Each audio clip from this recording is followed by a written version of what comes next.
Hey guys, tonight, you've stumbled into a small village in England. Congratulations, though perhaps condolences are more appropriate. Through a mix of poor planning, questionable luck, and the sort of curiosity that tends to shorten lifespans, you have landed yourself at the beginning of a medieval winter. Here's what you need to know right away.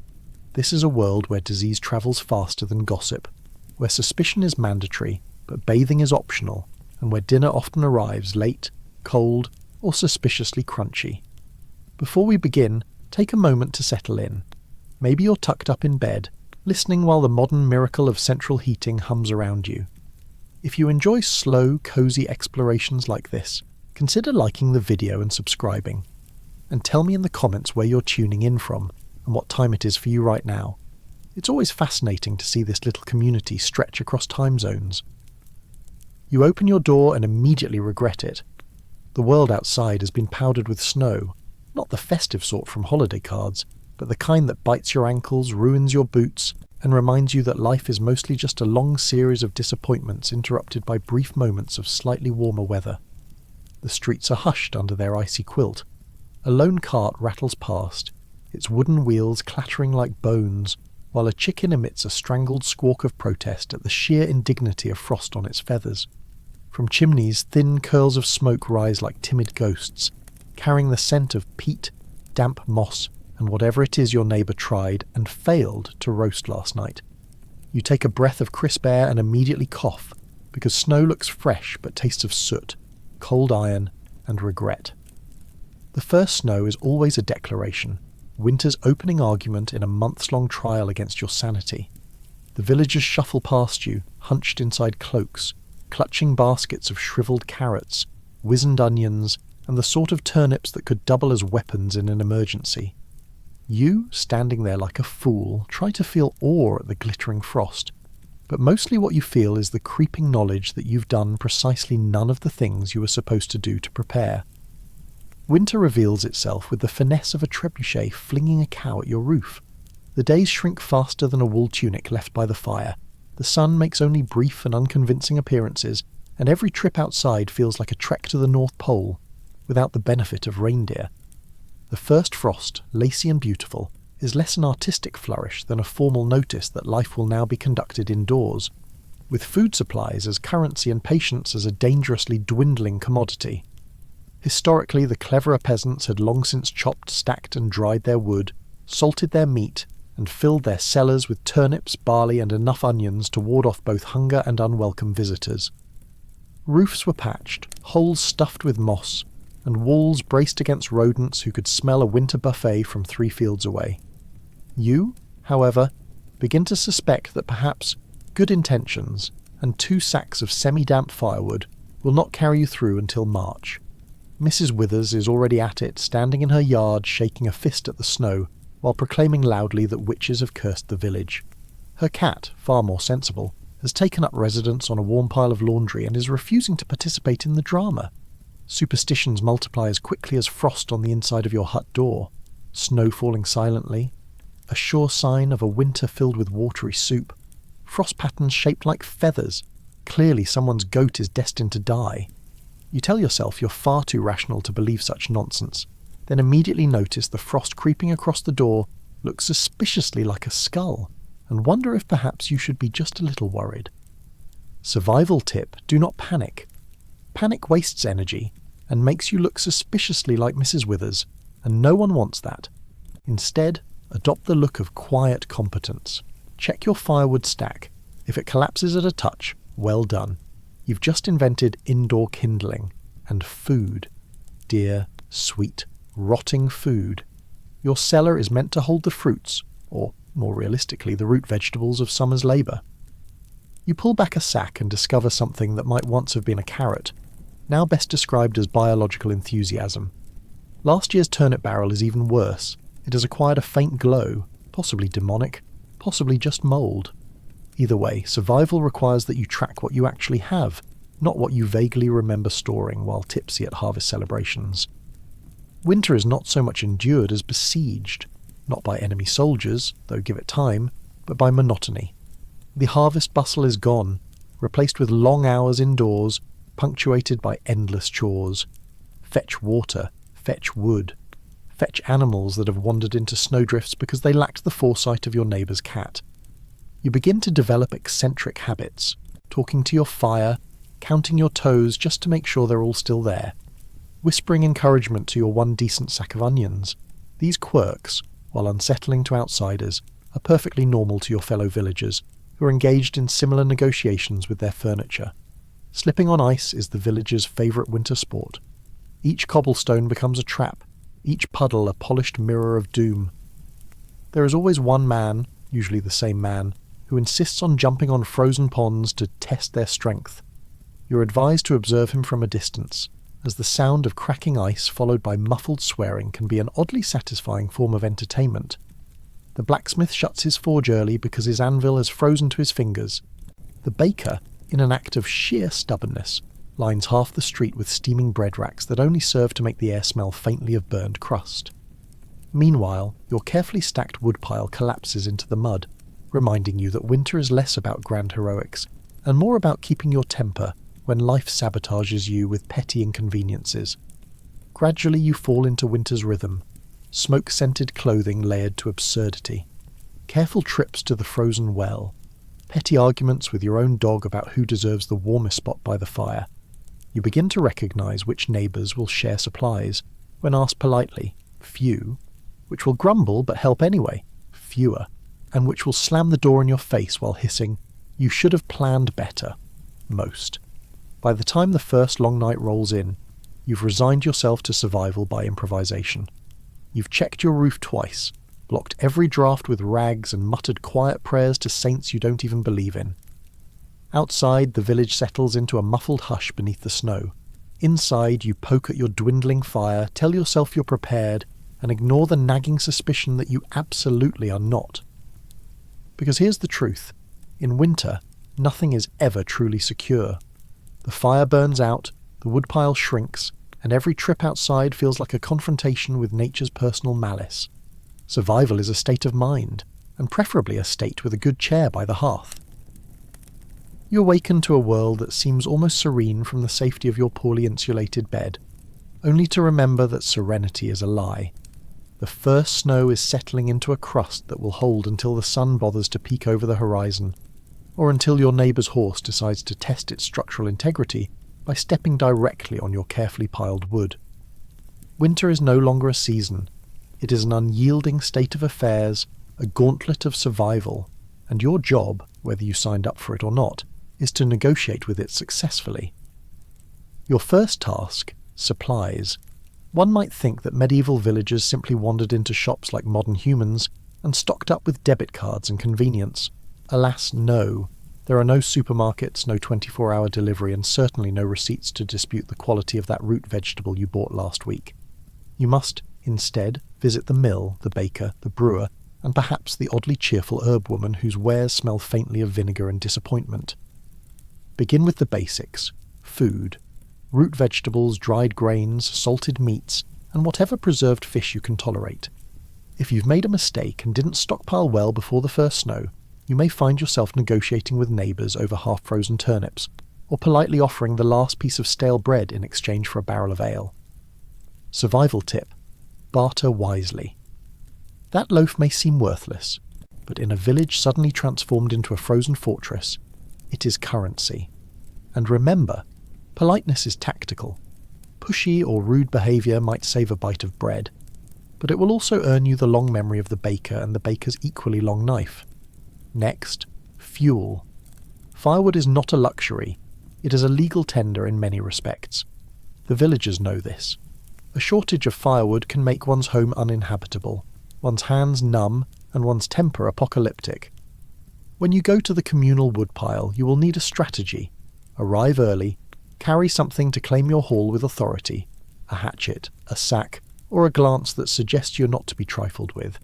And, for the love of warmth, avoid the man who insists that he cut the best logs for posterity, while secretly stacking them for himself. As you travel the icy streets, note the atmospheric details. The snow muffles sound, creating a serene white silence that is promptly shattered by the shrieks of children sledding dangerously close to the frozen well. Smoke from chimneys paints the sky in lazy streaks of grey, tinged with the bitter scent of peat fires and the occasional burnt stew. You cannot help but admire the irony. Winter is beautiful, dangerous, and mildly inconvenient all at once. In preparation, you will also need to consider water. Wells may freeze and streams may be buried beneath deceptively thin ice. Fetching water requires a combination of physical skill and careful observation. Step too far, and you will be soaked, chilled, and possibly the subject of village gossip for testing the river's depth with unfortunate vigour. A well-timed shovel of snow and a small fire to thaw it later will serve, but never underestimate the ingenuity required to turn frozen precipitation into drinkable water. And don't forget food storage. Keeping grain from moulding, meats from spoiling, and vegetables from succumbing to the whims of rats requires both space and cunning. Cellars, typically cool and dark, are ideal, but you must inspect them for leaks, mice, and the occasional overly ambitious spider. Shelves must be constructed so that air can circulate, barrels rotated, and each item labelled if you have the foresight, or at least remembered your own system of stacking by hope versus desperation. But here's where things get interesting. Social intelligence.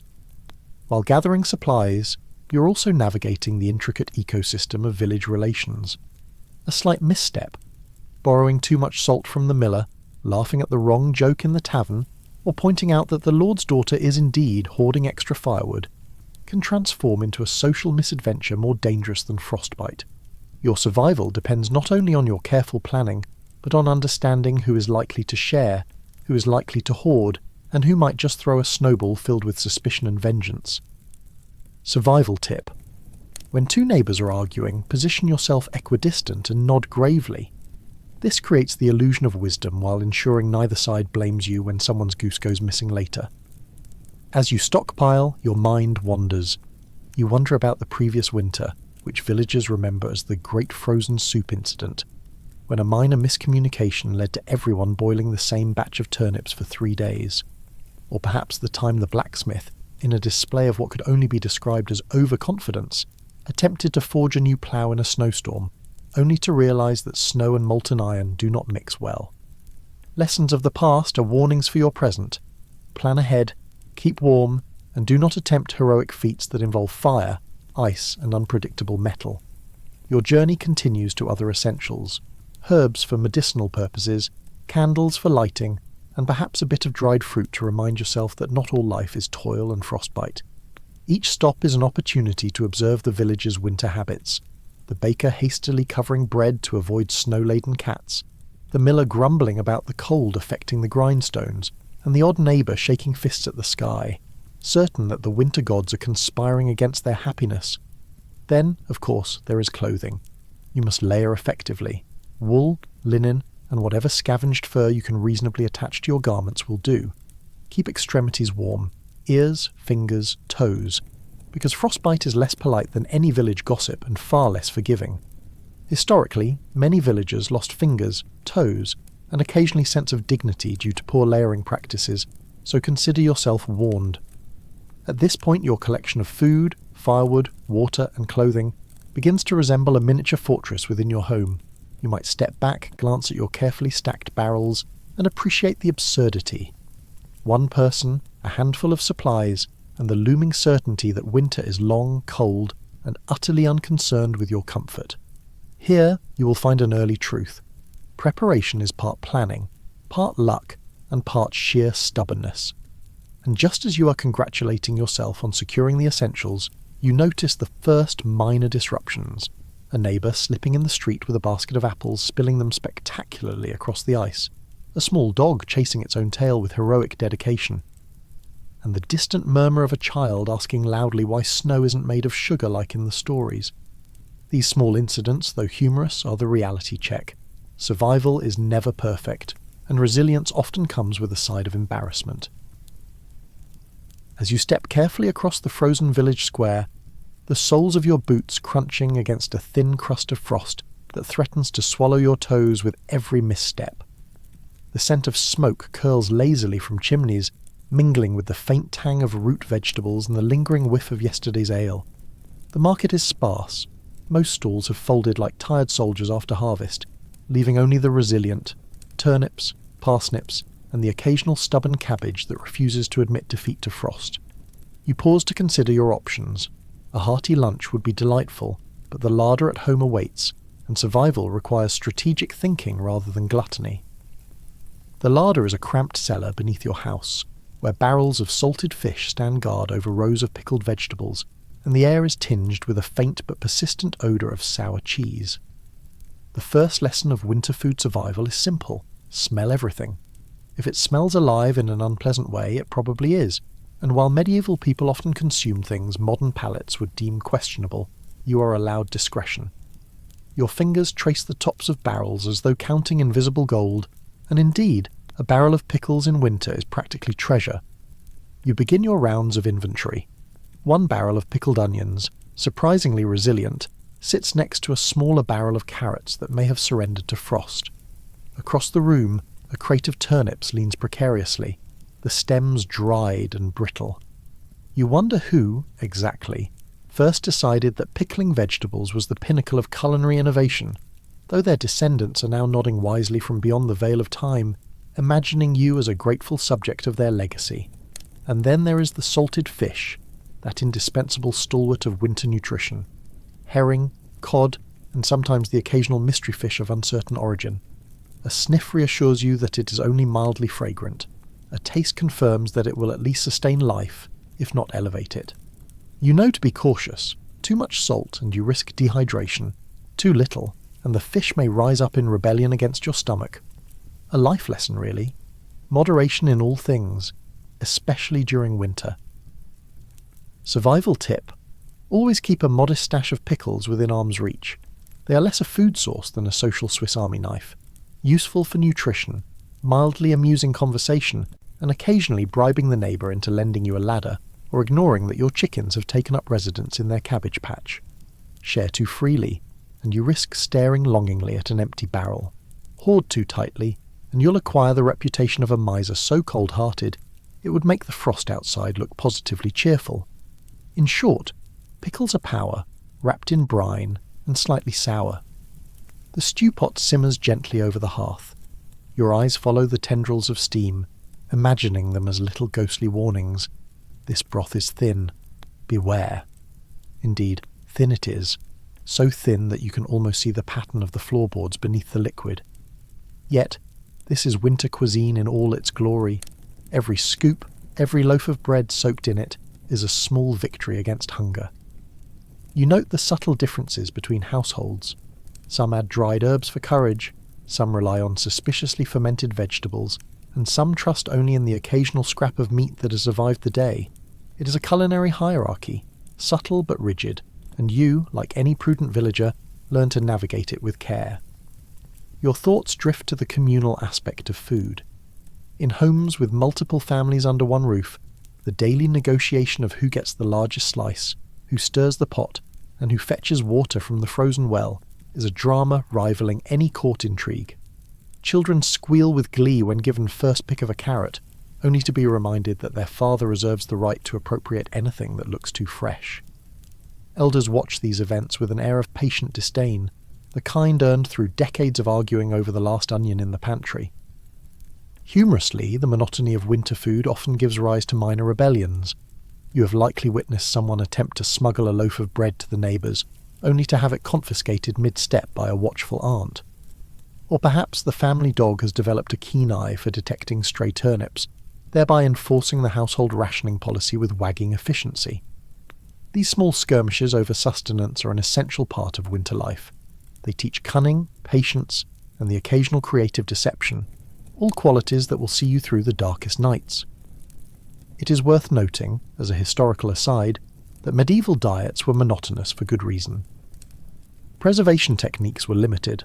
Salting, pickling, smoking and drying were the only reliable methods. Dairy could sour before breakfast, meat could spoil faster than rumours about the blacksmith's wife, and bread could harden into a near-indestructible slab if not consumed promptly. This enforced monotony did, however, encourage creativity, or at least the appearance of it. The art of disguising a humble root as something remotely appetizing became a household pastime, complete with secret seasoning, chopped herbs, and occasionally sheer optimism. You take a moment to observe the psychological impact of food. Hunger is not merely a physical sensation, it is a state of mind. A well-stocked larder brings peace, a half-empty one, paranoia. You find that simply counting your barrels, sniffing suspicious cheese, and tasting the occasional preserved fish has a calming effect. It is a ritual, a small ceremony of survival, and in the long dark months these rituals are as important as the food itself. And yet, even amidst the drudgery, there are moments of joy. That first taste of a properly pickled cucumber, crisp and bright despite frost, is a small miracle. Watching your younger siblings fight over the last carrot becomes a source of amusement rather than frustration. Even a poorly executed stew brings warmth, camaraderie, and the faint hope that tomorrow might bring something slightly more edible. Survival, you begin to realize, is not just about filling the stomach. It is about maintaining morale, inventing small pleasures, and laughing quietly at the absurdity of life in a frost-ridden village. The day progresses. The cold seeps into the stones of the house. The hearth glows steadily, and outside snow begins to settle more heavily, hinting at weeks of trudging through drifts. You know that your food, carefully inspected and rationed, will see you through for now. But a practical eye cannot ignore what comes next. Water, drink, and the subtle art of maintaining hydration in freezing conditions. For ale, weak beer, and cracked wells are waiting patiently in the wings, ready to challenge your understanding of human endurance. So you arrange your barrels, check your preserved vegetables once more, and step back to survey your small kingdom of winter sustenance. There is satisfaction here, mundane, practical, and quietly heroic. You have triumphed over frost, rodents, and the occasional overzealous sibling. You have understood that winter survival is as much about strategy and psychology as it is about sustenance. By the time you have finished your rounds of barrels, your throat reminds you that sustenance is not limited to solid food. Hydration, or at least the medieval approximation thereof, is the next frontier, and it is an adventure in both taste and peril. Outside, frost glints on the frozen streets, but inside the hearth crackles, warming the air as much as your spirits. You lean against the doorframe and consider your options. Wells, casks, and jugs line every household, each promising liquid life with varying degrees of reliability. The well is a frozen sentinel, its bucket rim encrusted with ice. You contemplate the physics of lowering a rope through a slippery shaft while keeping one foot from sliding into the icy water. Your ancestors, with far less footwear technology, would nod solemnly. A scoop of water is precious, but it carries risk. Invisible ice crystals, a chance of contaminated runoff, and, occasionally, a witness to your clumsy flailing. You draw a mental note. Wells are necessary, but ale is far more forgiving of human error. Ah, ale, the true elixir of winter survival. In every household, from the humblest peasant cottage to the manor lord's kitchen, barrels of weak ale ferment patiently, awaiting consumption. You know the rules. Weak ale is safe to drink. Strong ale may make your head swim faster than a frozen river thawing in March, and all ale will spoil if neglected for more than a fortnight. Children sip with glee, adults with caution, and you with a keen sense of strategy. A few swallows warm your chest and fortify your spirits, though the taste is, admittedly, somewhere between sour oats and boiled leather. But as with all things medieval, function trumps flavour. Survival tip: always keep ale close at hand, properly cask sealed. Drinking straight from the barrel without forethought is a gamble not just for your sobriety but for your dignity, both of which are in short supply come midwinter. Yes, the ale is watery enough to float a turnip, but it teaches patience, fortifies the spirit, and provides a perfectly respectable excuse to avoid outdoor chores. I would fetch more water, you announce solemnly, but I'm practicing responsible hydration, all the while knowing the neighbours are probably muttering about your laziness, while secretly wishing they'd thought of the same line. Wine is rarer, though in towns near trade routes casks of imported grape liquid might appear, flaunting a certain sophistication. You handle it with reverence. A sip offers warmth, a hint of faraway lands, and the rare joy of tasting something other than pickled roots or salt-cured fish. Care is required, spoilage is quick, theft is faster, and the allure of a sweet vintage may tempt neighbours to adopt strategies reminiscent of medieval diplomacy. Never underestimate the subtle threats posed by a shared bottle of wine. And then there are the wells you might prefer to avoid. Water, though essential, can harbour invisible enemies: disease, ice, or even just an unpleasant taste. Villagers often enhance it with herbs or a touch of ale. A practical precaution and a polite way of saying, drink this or starve in silence. The very act of boiling water is itself a gamble. Too brief, and you risk illness. Too long, and you waste precious firewood. A medieval mind quickly learns that every sip is a calculated decision, every gulp a commitment to survival. Humorously, domestic politics influence hydration too. A cask might be reserved for guests, who will never arrive, or too valuable to risk, leaving you to engineer clandestine refills from barrels marked with stern warnings in crude chalk. Negotiating these social rules requires the same cunning you employ in rationing pickles: patience, timing, and occasionally mild deception. The consequences of failure are minor, a scolding, or severe, being forced to drink tepid well water, and thus every day is an exercise in risk management. You notice the frost forming on your eyelashes, the lingering bite in your fingertips, and you realise that hydration is more than a simple convenience. It is a vital defence against the cruel tricks winter plays on the body. Ale warms, wine cheers, water sustains, and each sip is part of an intricate dance choreographed by necessity, physics, and a little luck. Medieval survival is, after all, part art, part science, and part stubbornness. Despite the monotony, there are moments of delight. That first sip of ale after a long day's chores, when the warmth spreads from chest to fingers, is a small triumph. A child's giggle as they sip weak ale for the first time, comparing it to liquid bread, offers reassurance that some innocence survives the frost. Even a well-intentioned but slightly sour cup of wine can brighten the gloom, reminding you that winter is endured in shared moments as much as in solitary stoicism. Your eyes drift to the kitchen, where a pot of thin broth bubbles quietly. Tomorrow you will return to the pickled turnips, the salted fish, and the subtle artistry of ration survival. But tonight, ale in hand, you feel the delicate balance of warmth, cheer, and hydration that marks the difference between mere existence and a life sustained with dignity. The evening progresses. You sit by the fire, listening to the wind tugging at shutters, and realise that hydration and sustenance are inseparable. A weak ale may not impress a connoisseur, but it keeps limbs limber, blood flowing, and spirits intact. And as the hearth smoke curls lazily around the rafters, you understand that tomorrow will demand the same vigilance. Careful rationing, strategic sipping, and the subtle application of common sense in a world that rarely offers luxury. As your thoughts wander towards sleep, you can hear the distant hoot of an owl, a reminder that the night is long, and tomorrow the larder will require attention once more. For now, you drink, you rest, and you quietly congratulate yourself. Survival is, after all, a layered art, one pickled root, one cautious sip, and one enduring day at a time. You awaken to the first real chill of winter, and the realization hits immediately. Hygiene is now an optional luxury, but everyone's noses will remind you that the consequences are anything but optional.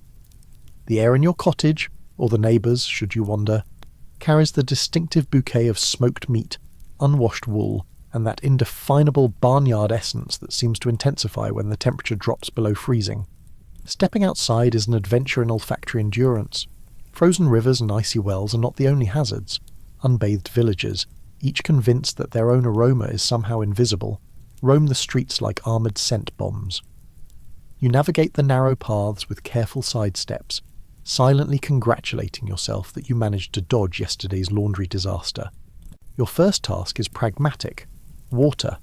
You need a basin, a fire to heat it, and a tolerance for frost-nipped toes while balancing on uneven floorboards.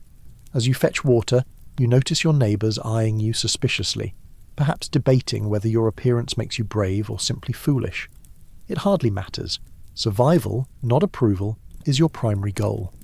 Inside, children are inventively restless, hopping from hearth to doorframe to avoid the worst of the smell, while still performing morning chores. You find yourself quietly admiring their nimbleness and wondering how long it will take before someone inevitably slips in a puddle or over a forgotten pile of straw. Meanwhile, the elderly sit by the fire, muttering sage advice that is usually ignored. occasionally sniffing the air as though recalling a winter from 50 years past. You can't help but wonder if they are remembering a time when people smelled just as bad, but with fewer stories about it. Soap exists somewhere, theoretically. Herbs, lye, animal fat, combined into mixtures that promise cleansing, though what they actually achieve is debatable. You pick up a small clump of this suspiciously scented substance, muttering to yourself that hope, more than chemistry, is what keeps hands moderately clean. Survival tip: layer your clothing with the diligence of a monk stacking parchment, both to trap warmth and, inadvertently, to obscure the uniquely pungent aromas of yourself and those unfortunate neighbours who never seem to bathe until the thaw. Meals are eaten beside the hearth, and as you chew your salted fish, you become acutely aware that the smells of food, sweat, and smoke are now inseparable. You remind yourself that this is perfectly normal. Indeed, it is necessary for survival. You smile at the absurdity, because if you don't laugh at the shared misery, winter might crush your morale faster than frostbite ever could. Humorously, your own stench can serve as a defence. The well-placed aroma deters nosy neighbours, curious animals, and perhaps even the occasional village dog with a sensitive snout. Observing this, you think, sometimes survival is as simple as being unpleasant enough to keep others at a safe distance. By mid-afternoon, you have completed your rounds. Basins warmed, laundry hung, dignity preserved just enough. The village continues its slow rhythm, smoke curling from chimneys, animals stamping impatiently, and neighbours offering thinly veiled commentary on your scent. You ignore them, knowing that survival depends more on practicality than popularity. As the light fades and embers glow low in your hearth, you take stock of your efforts. Hygiene in winter is not perfection. It is adaptation, strategy, and patience. Each splash of water, each layer of wool, and every strategic avoidance of overly judgmental villagers counts. You step back and remind yourself, surviving winter is as much about maintaining your sanity as it is about maintaining your skin. You stretch your stiff limbs, wondering briefly if winter might allow a day of leisure, and immediately dismiss the notion as absurd. Leisure in this season is an illusion, much like a thawed well or a dry road. Outside, the skies are steely grey, the air biting through the layers of wool you've layered for survival, and somewhere nearby, a child shrieks in excitement, or terror. It is difficult to distinguish the two. Your first task is firewood. The stack from yesterday, while impressive at a glance, is already diminished, the logs consumed by the village's collective need for warmth. You heft a heavy piece onto your shoulder, marvelling at the fact that in winter, wood seems to shrink just as mysteriously as cheese disappears from the pantry. The axe sings its familiar metallic note as it meets the log, each split a tiny triumph against the encroaching cold. Survival tip: when chopping wood, angle the blade away from yourself and avoid shouting, "For warmth!" mid-swing. It startles the cat and serves no practical purpose. Meanwhile, in the yard, children run between chores and mischief, dragging small bundles of kindling behind them, or playing impromptu games involving frozen puddles. You watch carefully. The frozen surfaces are as treacherous as any battlefield, and one misstep could result in a spectacularly wet and cold humiliation. In this season, even play is fraught with danger. Inside, women tend to the spinning wheels and weaving looms, transforming raw wool into clothing and blankets that are just as likely to unravel as the villagers' patience. You pause to admire the rhythm of the wheel, the delicate interplay between fingers, thread, and spindle. Survival, after all, is woven from patience as much as skill.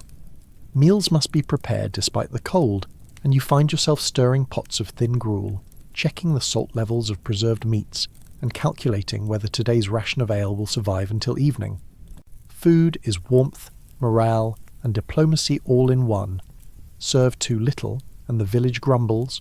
Serve too much, and tomorrow's survival is imperiled. Outside, the snow has turned to slush in some areas, ice in others, making every trip from the storage shed to the hearth an exercise in balance and strategic thinking. Slipping is not merely embarrassing, it can bruise pride and body alike. You negotiate each step like a seasoned diplomat negotiating peace between warring lords, carefully, patiently, and with the occasional muttered curse. By afternoon, The rhythm of winter work has embedded itself in your bones. Chores are no longer separate tasks, they are a symphony of survival. Wood splits, fires burn, wool twists into warmth, food simmers, and your body remembers that endurance is forged in repetition, not heroics. You glance at the frozen landscape outside, noting the long shadows creeping across snow-laden fields, and recognize the truth. The season tests both muscle and mind. By now, you have accepted that winter chores are unending, but the day's survival is not contained within your yard. There are markets to reach, mills to visit, and, if fortune, or misfortune, allows, the occasional neighbourly errand to complete. You step outside, feet crunching on icy patches, wincing as the cold bites through your boots and stockings. The roads are treacherous, a mixture of slush, ice and mud that would challenge even the most agile goat. The first hurdle is the cart. Your wagon is half frozen and slightly stuck, and the oxen look resentfully at the snow as if to say, "Really? Again?" You push, tug, and negotiate with brute force and whispered encouragements. Slowly, gloriously, it lurches forward. You imagine medieval poets immortalising such feats in verse, but more likely they would simply sigh and write a note about the mud. Travelling through the village outskirts, you notice the hedges bowing under snow, fences half hidden, and the occasional stray dog slipping across the ice with more grace than any human. Wolves may lurk in forests beyond, but here, the real peril is frozen ale barrels left unattended by careless merchants. Survival tip: should you stumble upon a frozen barrel of ale abandoned on the road, resist any urge to conduct a taste test. Not only is pilfering frowned upon, but also gravity has no mercy for the tipsy pedestrian. At the market, chaos reigns. Merchants shout over each other, hawking cabbages, salted fish, and the occasional suspicious cheese that may or may not be fit for consumption. Rival traders glare across the square, evaluating your purchases with suspicion or envy. You barter, haggle, and occasionally concede a few coins to avoid being the village fool. Every decision carries weight. A miscalculated exchange could mean half a loaf too few, or the social death of public embarrassment. Amid the shouting and trading, you observe other travellers slip on icy patches, sending sacks of flour tumbling like miniature snow avalanches. You stifle laughter because, well, a soft chuckle is the only polite response to someone else's misfortune, and you're still calculating your own risk. The return journey is slower. Daylight wanes, shadows stretch across frozen fields, and the wind reminds you with a sharp bite that your cloak, while impressive, is not impervious to reality. You carry your goods home with a careful gait, imagining yourself a noble in an epic saga, trudging heroically through snow. In truth, the heroism lies in surviving the combination of mud, ice, rival merchants, and spilled ale puddles without catastrophe. Finally, you reach your home. The door rattles as you enter, a reminder that while you have conquered the outside world, your chores await within. The fire needs stoking, the animals need feeding, and the food you brought back must be carefully stored against frost and inquisitive hands. The day ends as it began, cold, exhausting and quietly triumphant. Travel is perilous but necessary, and now as you thaw your hands by the fire and consider the mud-caked chaos you survived. Winter is not merely a season, it is a meticulously organised conspiracy against the human species. You step out of your cottage and immediately notice how the snow exaggerates every sound. A distant crack of timber, the flap of a bird's wings, the crunch of your own boots. All of it feels deliberately amplified, as though the universe has decided that subtlety is for summer. You hunch your shoulders, tighten your cloak, and convince yourself that moving slowly and deliberately might just fool predators into thinking you're not worth the effort. The wolves, of course, are not fooled. You know they are out there. You can read their tracks in the fresh snow if you squint just right. A diagonal tread here, a cluster of deep impressions there, the faint scraping of claws along frozen soil. You imagine the pack silently debating whether to follow you, whether you smell appetizing, or whether you're simply too awkward to bother with. You suspect they find your clumsy shuffling mildly entertaining. The sensible wolves hunt when necessary, unlike some humans you could name, but that does little to calm your pulse. Survival tip: travel lightly, but never so lightly that you invite both wolves and wandering thieves to sample your possessions. Both have disappointing manners, but only one can be reasoned with. Bandits, on the other hand, are considerably less disciplined. Unlike wolves, they do not ration energy or select prey with efficiency. They act on whim, greed, and occasionally spite. You remember old Marjorie's tale. A man, only slightly younger than yourself, carrying a loaf of bread and a chunk of cheese, had his possessions appropriated by a passing rogue who explained that the snow made his feet cold and your bread seemed convenient. You cannot help but imagine the same fate befalling you if you do not remain vigilant. Even in the relative safety of the village, danger waits in subtler forms. Doors squeak, shutters rattle, and your neighbours eye you with thinly veiled suspicion. You are learning slowly that humans can be more unpredictable than wolves. Gossip spreads faster than frost along a roof, and someone might be watching your food stores with the same keen eye a predator reserves for its prey. You smile grimly, knowing that maintaining the correct expression, a mix of vigilance, casual friendliness, and mild paranoia, is as important as keeping your boots dry. Your journey to the mill is an exercise in careful navigation. The roads are churned ice and snow, more slippery than any winter tale you've heard, and mud lurks beneath freshly fallen drifts. You adjust your pace, lean on your walking stick, and silently mock yourself for having ever believed snow was pretty, rather than strategically inconvenient. A neighbour trudges past you, cursing under their breath as a wheel slips in a frozen rut. You note that even in these conditions, some people forget the simplest survival rule: keep moving and do not antagonize gravity. The further you walk, the more you appreciate the odd geometry of winter life. Frozen rivers offer tempting shortcuts, until you remember that ice is more variable than human character. Bridges are slick, and carts sink into drifts like ships into the ocean. You dodge a barrel of ale that has fallen victim to frost, muttering quietly to yourself that medieval logistics could have benefited from a degree in engineering, or at least a sensible inclination to avoid clumsy spills. Every trip to a mill or market is a gamble, and you silently tally risks: slippery bridge, high; bandits, medium; wolves, low, but only because they seem to have their own sense of decorum. As you approach the forest at the edge of town, shadows stretch unnaturally long, twisting trees into something vaguely threatening. You imagine the wolves lurking just beyond the tree line, and you take note of how much more orderly they are than humans. A wolf pack has a strategy, a hierarchy, a purpose. Humans, by contrast, trip over their own feet, drop goods in puddles, and then argue about whose fault it was. You cannot help but smile, quietly, in case anyone is listening, at the absurdity of survival in human company. Nightfall brings its own challenges. Fires crackle behind the village's frost-encrusted shutters, but you know that darkness is not empty. Wolves' eyes gleam in the distance, shadows of bandits flit across moonlit paths, and the occasional fox dashes along rooftops with the smug confidence of one who has never had to ration bread in a snowstorm.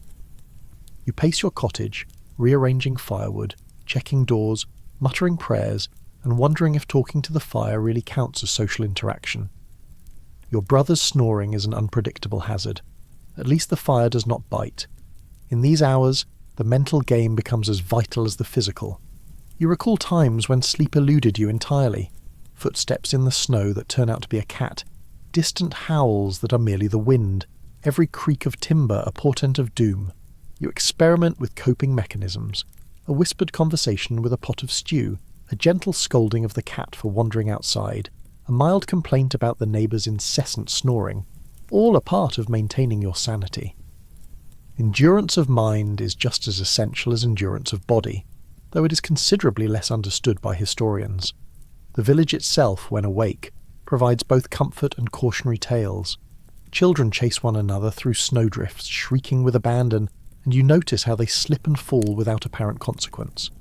You make a mental note that younger legs, even when flailing, are an asset. Agility counts for survival. Elders sit near fires, recounting exaggerated tales of wolves and bandits, simultaneously entertaining and warning. You observe the social hierarchy in action, the clever barter, the eye for gossip, the allocation of scarce resources. You learn by watching, silently, and occasionally by taking notes that no one asked for. Venturing beyond village borders for supplies is a delicate business. Each errand demands calculation. You weigh necessity against risk. One more sack of grain might be stolen, one more trip might invite frostbite, but starvation is a consequence you cannot afford. You adjust your gloves, tighten your cloak, and step carefully across the snow, measuring each footfall against the probability of disaster. Every twig snap, every rustle in the hedgerow, every distant laugh from another villager is filtered through the lens of survival. By the time you return to the village after a day of cautious foraging, the sun is low and shadows pool in the streets. Fires glow behind shutters, smoke curls toward the stars, and the faint scent of baking bread fills the air. You have survived. Your boots are muddy but intact, your provisions mostly safe, and your wits sharper than they were that morning. You allow yourself a small private smile. Tomorrow promises more challenges. Wolves may circle closer, bandits may test your vigilance, snow will accumulate further, and you will have to negotiate paths across ice once again. But for tonight, there is warmth, light, and the quiet satisfaction of having lived another day, a day in which your mixture of caution, cleverness, and stubbornness has kept you whole. You step out into the half-light of late afternoon, which, if you squint hard enough, is mostly darkness pretending to be sunlight. The village square is quiet, though the occasional scurry of a child or disgruntled goat reminds you that life, however inefficient, continues. Smoke curls from chimneys like apologetic fingers reaching for the sky, and you breathe it in deeply, partly because the cold has numbed your lungs, partly because it smells slightly less offensive than your last attempt at indoor firewood. The church bell tolls, rhythmically, like some medieval reminder that yes, you are still alive, and also that someone else will soon be preaching about things that do not directly help you survive frostbite. You make your way inside, dodging a dog whose owner claims is blessed by Saint Whoever, though you suspect it is only blessed with a remarkable talent for urinating in inconvenient locations. Inside, the warmth hits you like a slap. Pleasant, but fleeting, for it reminds you that outside, the wind is still capable of robbing your toes of sensation entirely. You find a seat, aware that if you choose poorly, you will spend the next hour wedged between someone who smells faintly of pickled herring and another who coughs with alarming gusto. The priest begins his sermon, reminding everyone that patience is a virtue. You consider muttering, "Virtue is fine, but have you tried gloves?" Instead, you nod along, because nodding is survival when one has little control over sermons or snowstorms. Festivals, of course, are not merely spiritual exercises. They are crucial morale boosters, and also subtle competitions in gluttony, endurance, and political manoeuvring. You observe families circling the communal stew like hawks. You consider volunteering for dish duty, just to get closer to the slightly more edible portions, but prudence, and a vague recollection of a cousin who once lost 3 fingers doing exactly that, prevents you. You tiptoe through the social minefield, stealing glances at pies, pastries, and the one goose that is clearly meant to become a legend in someone else's tale. Children run amok, hurling small blessings at each other in the form of snow-dusted breadcrumbs. You duck reflexively, mindful that medieval child flight patterns do not account for human heads. You cannot help but admire their energy.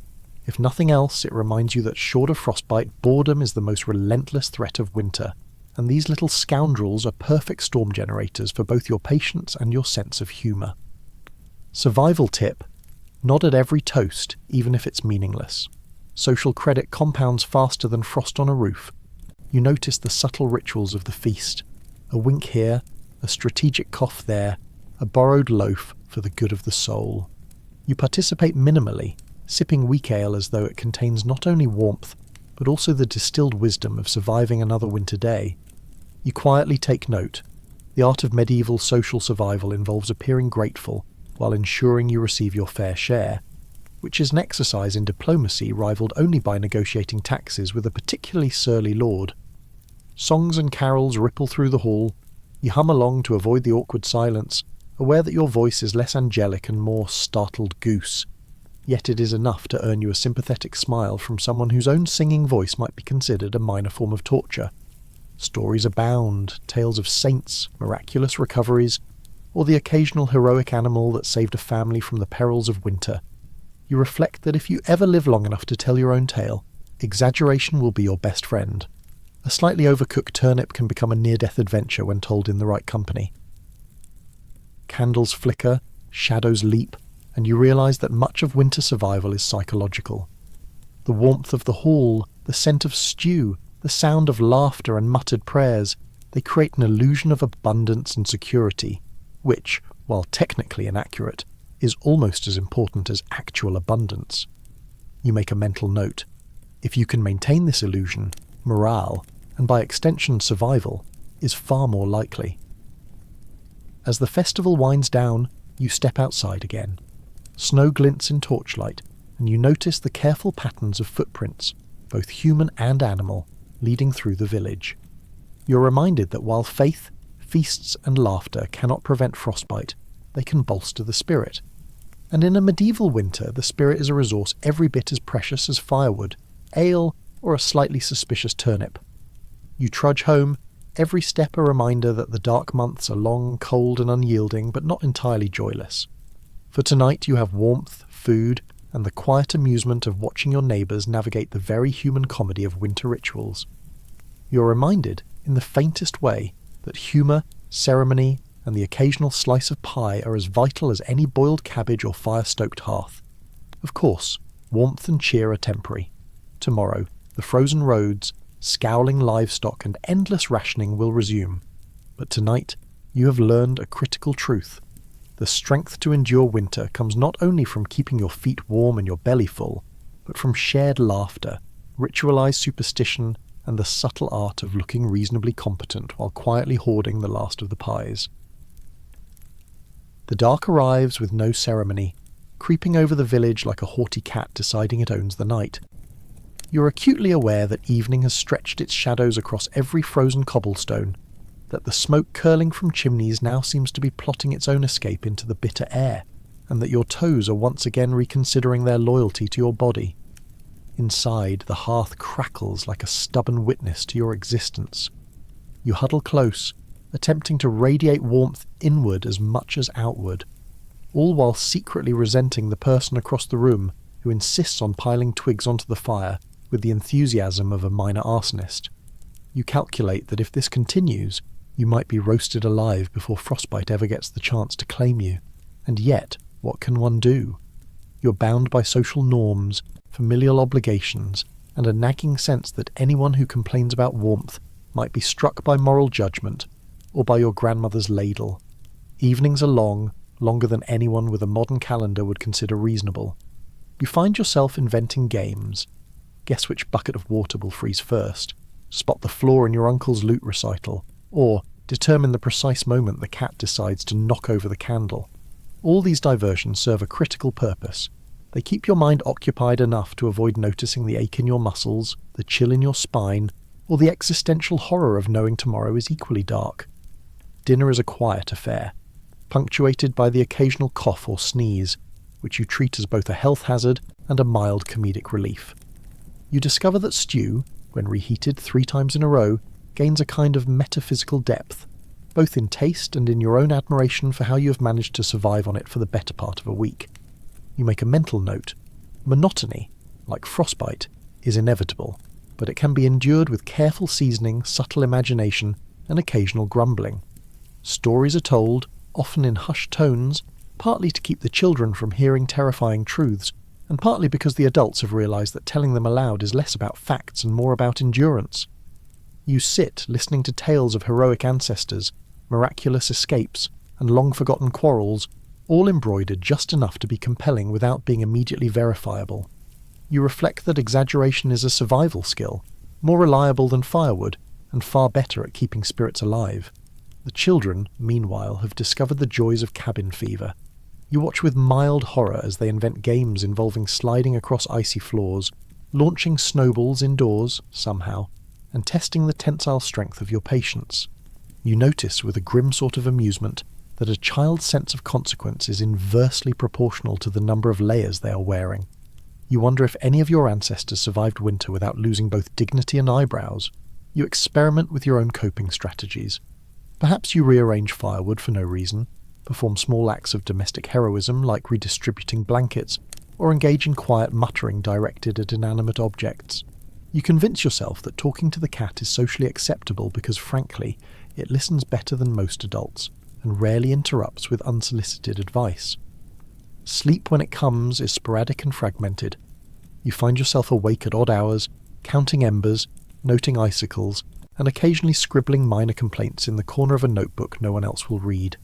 You calculate that insomnia is less a medical condition and more an occupational hazard of surviving the long nights. You remind yourself that endurance of mind is as important as endurance of body, a lesson learned from staring too long into the shadows and realizing the enemy is often your own imagination. Yet, even amidst the domestic chaos, there is a rhythm. You come to understand that survival in winter is less about heroics and more about ritual, repetition, and occasional bursts of cleverness. The hearth is not just warmth, it is a centre of strategy. The stew is not merely food, it is an exercise in rationing, patience, and sometimes ingenuity. And the family quarrels, bizarre games, and whispered superstitions, all critical tools in the invisible toolkit of keeping your mind intact. You glance toward the door, imagining the night beyond, dark and unwelcoming, and yet, inside, amidst the smoke, the mess, and the minor chaos of domestic life, you feel something like security. Perhaps it is foolish optimism, or perhaps it is the quiet satisfaction of having survived yet another day without succumbing to frost, famine, or familial melodrama. Tomorrow will arrive, as it always does, with its icy streets, frozen wells, and inevitable chores. But tonight, you have endured. You have survived the domestic madness, the unrelenting dark, and the subtle terror of monotony. You are beginning to realize that the greatest enemy of a medieval winter may not be the frost or the hunger, but the endless quiet hours spent with too much time to think. And yet, with humour, resourcefulness, and a keen sense of when to nod and when to grumble, survival remains within reach. You notice it first in the cough that rattles through the night, a harsh, unexpected reminder that winter is as much about microbes as it is about frost. The sickly smell of herbs, vinegar, and possibly rotting onion mingles with the smoke from the hearth, creating an aroma that is, depending on your mood, either herbal or plotting something unspeakable. Your neighbours are in varying states of panic and denial. Some wrap themselves in every blanket they own, convinced that heat alone will chase away whatever mysterious ailment has found them. Others, bless their stubborn souls, insist that the illness is merely a passing inconvenience and continue sipping weak ale while ignoring the feverish flush creeping across their cheeks. You, in your infinite wisdom, or desperate attempt to survive, know that neither approach will keep you alive, but both make excellent conversation for long winter nights. Medieval medicine is a delicate art. Delicate in the sense that it will either cure you, mildly inconvenience you, or hasten your demise. You're introduced to poultices that smell suspiciously like your own boots, herbal concoctions whose recipes involve more superstition than science, and charms whispered over fevers by neighbours whose credentials consist of having once survived a particularly nasty cold. You quickly learn the cardinal rule: the more elaborate the ritual, the less likely it is to actually harm you, and occasionally the placebo effect works wonders. You watch a healer smear garlic over frostbitten fingers and mutter prayers in a language that sounds suspiciously like an argument with the cat. You consider pointing out that rubbing butter on the nose probably won't prevent another cough, but decide against it. Because if there's one thing medieval survival teaches you, it's that tact is sometimes preferable to accuracy. Meals become a curious form of therapy. Onion broth, weak as a sigh, is administered with the solemnity of a royal decree. You note that ale, ever versatile, is both hydration and mild anaesthetic. Children sip it gingerly, parents toast their survival in it, and the truly unlucky simply wish for a barrel of something stronger. You reflect wryly that the medieval approach to medicine relies heavily on faith, superstition, and a generous helping of whatever is on hand. You experiment with your own minor treatments. A hot water bottle fashioned from a stitched cloth bag and scalding water becomes a treasured companion. Steam from the kettle is inhaled as if it holds secret knowledge. You even dab at the fevered brow with a damp cloth, whispering encouragements you probably wouldn't give anyone else. It feels foolish, but you notice that the patient looks marginally better. Possibly because of your attention, possibly because the illness itself is indecisive. Either way, it works well enough to convince you that you are now officially a competent medical professional in the eyes of desperate villagers. Superstition runs rampant as expected. A spoon placed under the pillow may ward off nightmares, a pinch of salt by the door might keep disease from entering, and someone swears that sneezing thrice while turning clockwise will cure what ails you. You try not to roll your eyes too visibly, aware that such gestures are interpreted as either dangerous arrogance or a challenge to local tradition. Both are unwise. You take careful note of how illness affects community dynamics. Families rally, neighbours barter extra firewood for herbal remedies, and grudges are temporarily forgotten in the face of shared misfortune. You observe, with mild astonishment, that the human desire to survive often overrides pettiness, but only just barely. If someone runs out of garlic or onion, the war of whispers resumes immediately. You develop your own survival heuristics. Hydrate frequently, eat what is edible, and pray it doesn't taste worse than it smells. Avoid sharing bedding with anyone contagious unless absolutely necessary, and never, under any circumstances, admit that you might be enjoying the oddly comforting aroma of boiled herbs. You also learn that laughter, however wry or nervous, is a remarkably effective medicine.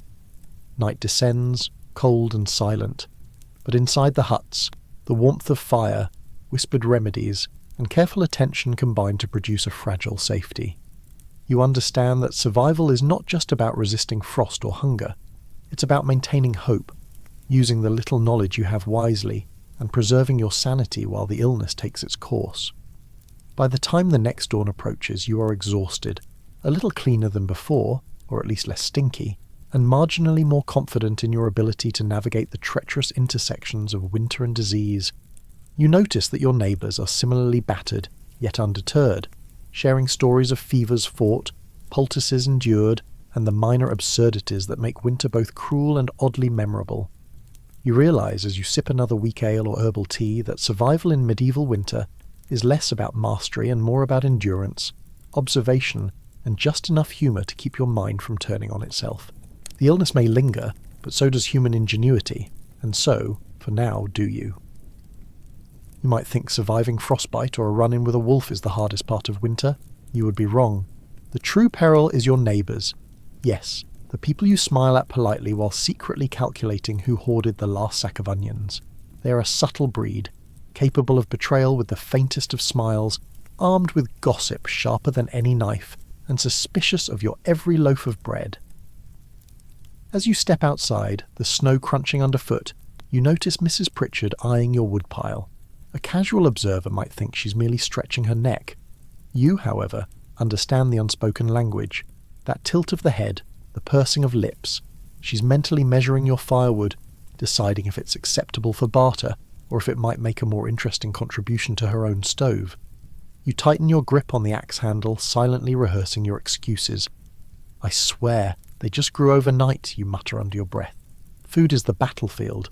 Offer a slice of cheese and you risk starting a negotiation that could last for hours, or end with you having eaten your own gift out of nervousness. Fail to share and your reputation suffers. Share too liberally and you might starve before the next market day. You learn that a turnip is not just a vegetable, it is a political tool. Offer it with the correct level of solemnity and it can cement alliances.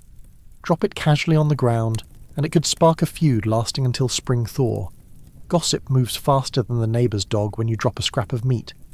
You hear whispers of who spent too long in the church pew, who sneezed inappropriately during Vespers, and who is rumoured to have borrowed a chicken and forgotten to return it. You nod sagely while noting which bits of information might be genuinely useful, which are likely false, and which are just for your amusement. Yes, in winter, knowing exactly which neighbour is likely to share their last sausage is as critical as keeping your toes warm. Children act as both spies and chaos agents. They will point fingers at missing porridge, whisper about secret snowball caches, and generally ensure that every adult is kept mildly paranoid. You, naturally, maintain a calm exterior while mentally cataloguing which child will be your greatest ally and which is likely to sell you out to the baker for a piece of bread. Bartering is its own survival art. A slightly mouldy herring may be worth a day's firewood, a broken candle might fetch a jar of pickled onions and a hunk of cheese. Well, you learn quickly that honesty is optional if you can smile convincingly while offering it. You develop a sixth sense for when a neighbour is bluffing, exaggerating, or simply testing your patience. Each transaction becomes a miniature war of wits, with survival and dignity hanging in the balance. Superstitions add seasoning to social life. You hear murmurs about frost patterns foretelling misfortune, or that the cat crossing your path before sunrise predicts a harsh February. You nod politely, aware that indulging in these rituals is as useful as having a roof over your head. It keeps your neighbours from suspecting you of witchcraft, or worse, simple common sense. Yet not all interactions are purely competitive. Occasionally someone quietly leaves a loaf of bread by your door, or invites you to share a fire when yours threatens to die. In those moments, you realise that survival isn't merely about keeping warm or fed. It's about cultivating small networks of trust, humour, and shared glances that silently agree. We endure this winter together, whether we like each other or not. By the time the sun grudgingly dips behind frost-laced hills, you begin to understand that medieval winter nights are not merely dark, they're extended tests of patience, sanity, and your ability to ignore all reasonable instincts. The fire sputters like it's trying to win a tragic theatre award. Shadows stretch long enough to critique your posture, and the cold creeps through every seam, every crack, and every life decision that has left you underdressed and over-optimistic. You tighten your cloak as if that will convince the cold to leave, and consider that your ancestors might have spent these hours in noble contemplation, or more likely in silent resentment of anyone snoring louder than the drafty wind. You, however, are mostly preoccupied with the cat, which either has a vendetta against your socks, or is genuinely auditioning for the role of household saboteur. Sleep is a rare commodity. Your mind oscillates between practical concerns. Did I cover the chickens properly? Existential dread. Does winter itself have a personal grudge against me? And absurd imaginings. If the ale turns to ice, could it be considered medieval sorcery? You pace, hum, and invent new ways to measure time, perhaps judging firewood by how indignantly it burns. Sir Splinter is doing terribly, Lady Ash is passable, and Baron Charcoal clearly hates you. Neighbours offer little relief. Their snoring, coughing, and random nocturnal mutterings provide a constant reminder that sanity is communal but scarce. You start predicting who will set their roof ablaze first, and debate whether to offer advice or quietly hope for their misfortune, purely in the interest of comparative morale. Every creak, groan, and floorboard betrayal feels like a personal challenge. Food is no solace. The stew wobbles suspiciously, smelling faintly of regret and onions long past their enthusiasm. You nibble anyway, reminding yourself that blandness is a survival tactic. Hydration is equally thrilling. Ice-cold ale or water that may be half snow, half questionable mud. You make your choice with the pragmatic courage of someone who has considered boiling both and lost hope entirely. Medieval remedies for sleeplessness abound, effectiveness optional. Herbs, poultices, and whispered charms promise relief, though mostly they provide ritualized entertainment for those willing to follow directions without judgment. You apply some with a mixture of hope and cynicism, confident that either the remedy or the performance counts as a moral victory. Time stretches in the dark like badly stretched taffy. Midnight drags. The hours beyond seem designed for cruel amusement. You converse with yourself, the cat, or perhaps the fire, all of which respond with equal silence or mild contempt. You realise that mental endurance is as vital as bodily resilience. Frostbitten toes are unpleasant, but a frostbitten mind is catastrophic. Yet, small victories appear amidst the monotony. You keep the fire alive without self-incineration. You resist the urge to startle children into believing the walls are haunted. You even manage a few wry observations. Icicles outside resemble jagged daggers, though you can pretend they are festive decorations. Humour, even dry and reluctant, becomes a vital survival tool. Laughing at your predicament, or at the cat's increasingly suspicious behaviour, lightens the psychological load remarkably. Patterns emerge. The cold is relentless but predictable. Neighbours are noisy but predictable. Your own reactions to prolonged darkness are maddening but manageable. You plan the night's shifts by the fire, estimate when to refill the water, and decide which logs are expendable sacrifices to warmth. Careful planning, constant observation, and a cultivated appreciation for absurdity keep you functional until the dawn delivers sunlight, slightly more warmth, and a chance to move without resembling a frozen marionette. You settle by the fire, exhausted yet defiant. Teeth chatter, toes protest, mind spins, but somehow you endure. The night is long, the wind is judgmental, and the ale is likely too weak to be of any real use, but the mind survives. You remind yourself, this is not mere endurance, it is education in absurdity, patience and domestic warfare with inanimate objects. When dawn squeezes through the gaps in your drafty shutters, it feels like you've won a minor battle no one will ever celebrate. The night has been endured, you have survived, not heroically, but sufficiently. And you know, as the village begins to stir, that survival here relies on more than warmth or food. It relies on wit, humour, and the stubborn refusal to let the cold dictate your mood entirely. Of course, morning brings new challenges, frost-bitten roads, and errands that must be faced despite the lingering winter bite. But for now you allow yourself a modest sense of victory, and as your neighbours stumble out with squawking geese and grumbling complaints, you realise enduring night is as much about psychological cunning as physical toughness. At first, you think it's a blessing. The snow softens, the ice loosens its grip, and for one glorious morning you step outside and feel something resembling warmth. The sun glints off the roofs, and for a moment you convince yourself spring is just around the corner. You even consider taking off a layer of wool. A dangerous idea. Don't do it. Because soon enough the ground beneath your boots starts to betray you. What was once firm, frozen soil has turned into something closer to porridge. Every path is a trap, every road a swamp. You set out to the well for water and return looking as though you've wrestled a pig and lost. Boots stick so firmly you half expect to hear them giggle as you yank them free, only to step straight out of them and plunge a sock into the mud. Congratulations, you're now walking home with one boot, one wet sock, and the look of someone who has been personally insulted by the earth itself. The rivers, meanwhile, have decided that banks are more of a suggestion than a rule. You try to cross the little bridge into the next village, only to find the bridge is gone, replaced by an enthusiastic torrent carrying away anything not nailed down, including quite possibly someone's prize goose. You consider wading, but unless you've always dreamed of catching pneumonia while chasing a floating loaf of bread, you wisely turn back. Food stores aren't faring much better. You open a barrel of turnips to find half of them sprouting, as though mocking your attempts at preservation. Bread grows suspicious patches of fuzz that look like the beginnings of an art project. And that salted fish? It now has the texture of an old shoe, and you'd honestly be better off boiling the shoe. You still eat it, of course. Survival requires a flexible palate.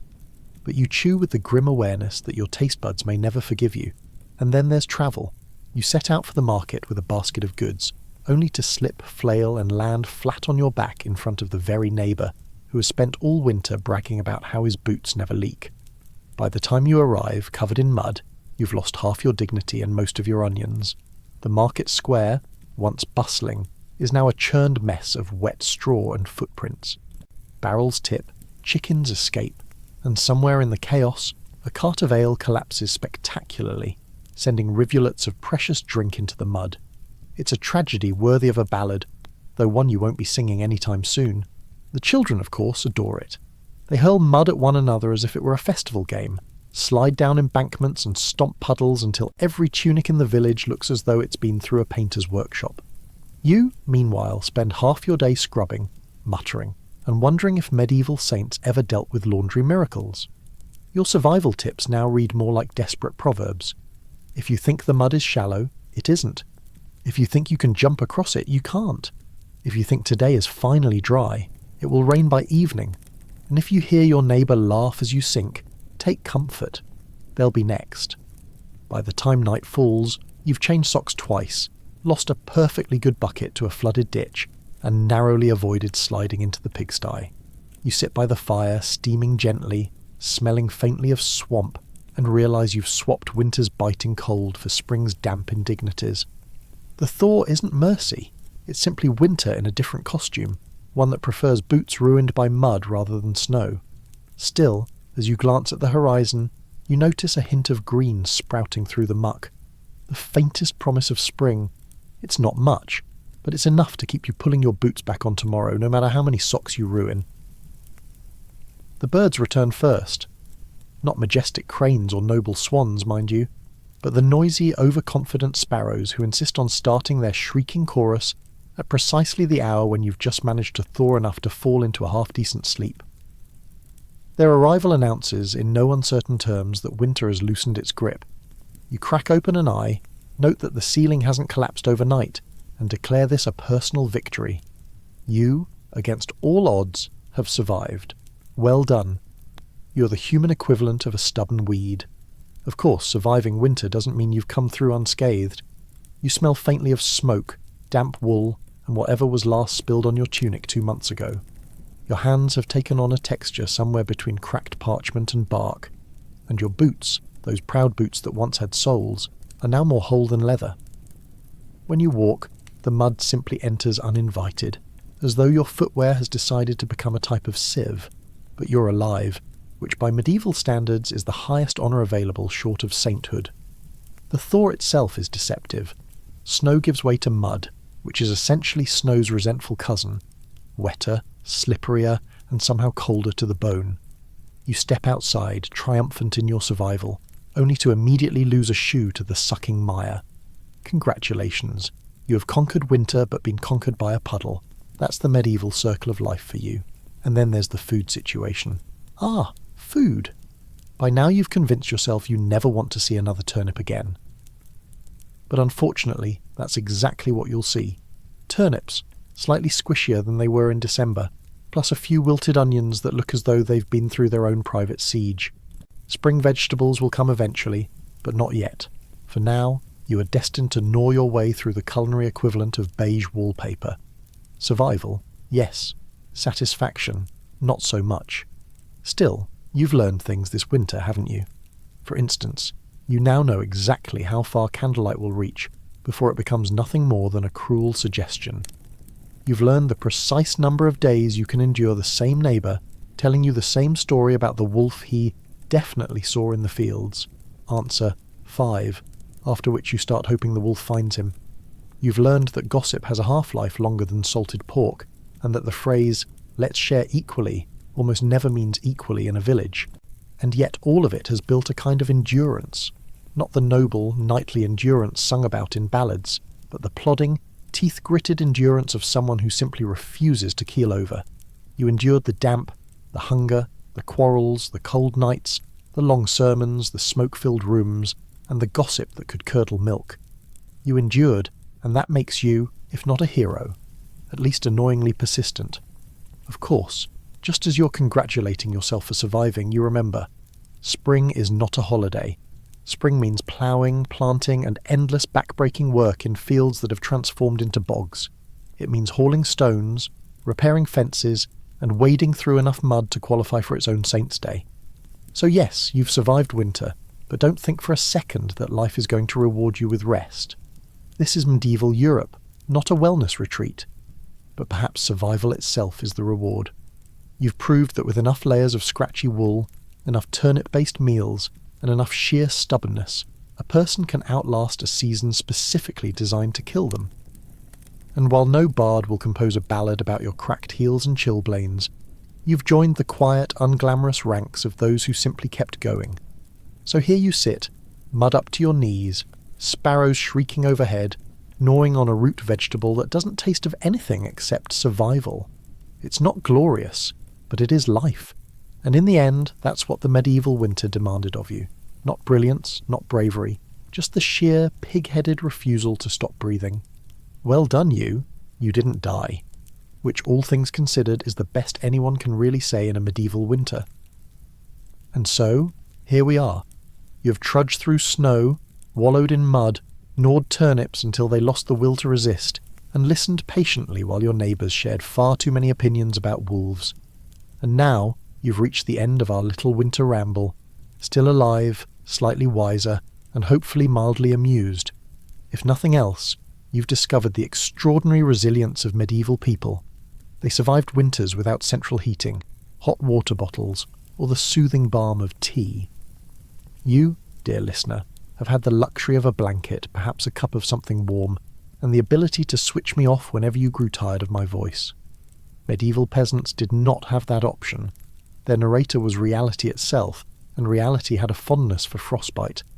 So as you drift off, perhaps safely tucked under modern bedding, rather than scratchy wool and the smell of damp straw, take a moment to appreciate just how well you'd have coped. The answer is, not very. But at least now you'd know why. And that is the small gift of history. It doesn't make the turnips taste better, or the nights any warmer, but it does allow us to laugh at how people survived the unsurvivable. And if laughter helps you fall asleep, then I consider that a form of survival too. Well done, truly. Still breathing, still mostly intact. Wrap yourself in something warm, drift off, and if you wake to find the world unthawed, count yourself lucky that the only thing you'll need to battle is the disappointment of dry tea. Thank you for trudging through this particular patch of medieval winter with me tonight. If you'd like to endure more sleepy wanderings through history's draftiest corners, you know the ritual, like subscribe, or simply return when insomnia next rattles at your shutters. Until then, may your blanket be thicker than homespun wool, your bread slightly less stale, and your dreams blissfully free of tax collectors and thawing turnips. Good night. You awaken to the sound of bells, not the urgent clanging kind that signal trouble, not yet, but the patient, resonant toll of a city that has been getting up early for over 1,000 years. The air is cool, the sort of cool that only old marble knows, a temperature somewhere between reverence and mild inconvenience. You sit up slowly, listening to the faint hum of the Bosphorus outside your shuttered window. The sea moves with the same tired rhythm it always has, a reminder that time, no matter how catastrophic, still has to pass through morning first.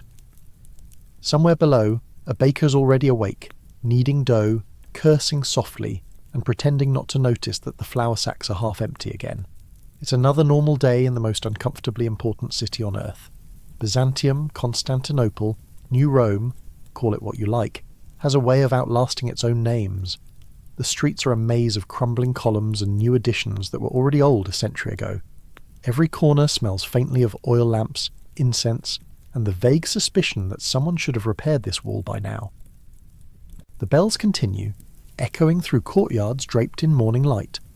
A cat stretches on a sun-warmed ledge, indifferent to the destiny unfolding around it.